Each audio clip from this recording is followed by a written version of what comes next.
At some point in his early childhood, almost every kid dreams of being a professional athlete.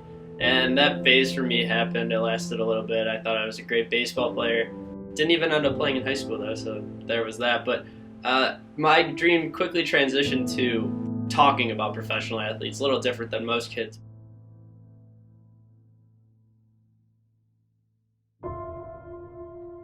I think the one thing that probably best describes Brett is that he always knew or seemed to always know as a freshman what he wanted to do. A lot of freshmen don't. He knew he wanted to be a sports person, sports broadcaster, and he did everything he could to try to get to that goal. He worked at the DI, he had a talk show at PGU, he worked for the Big Ten Network, he also did work for WCIA TV, doing some freelance shooting of sports activities, and it was clear that everything in his life was focused on that sports journalism career, and he was going to get as much experience as he could get along the way. It's a business of what have you done for me lately, and Brett could show a whole long list of things he's done lately. But the people who did Big Ten student use, so the broadcasting, whenever he would either do a play-by-play or color analysis, he comes with like notes like this. Like he's just going through stuff like you don't believe. So I mean, it sounds super cliche, but he really, really did his homework. He was really generous of spirit too. I mean, if people needed help, he was there to help them. He had more experience than a lot of the other students who might be struggling with some of the technology or the editing equipment, and he was always willing to jump in and help people.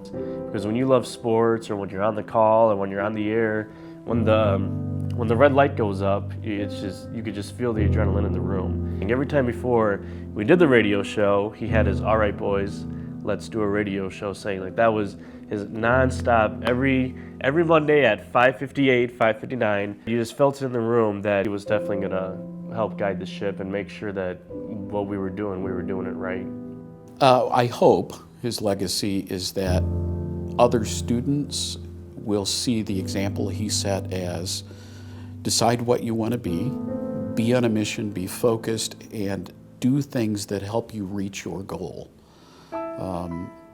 As I said, he was very passionate, and he carried that passion, I think, for sports broadcasting with him in everything he did every day, in his activities, even on the day he died. He was doing what he truly loved to do and wanted to do for a career. The first class we had after the news of his death was a really somber one, of course.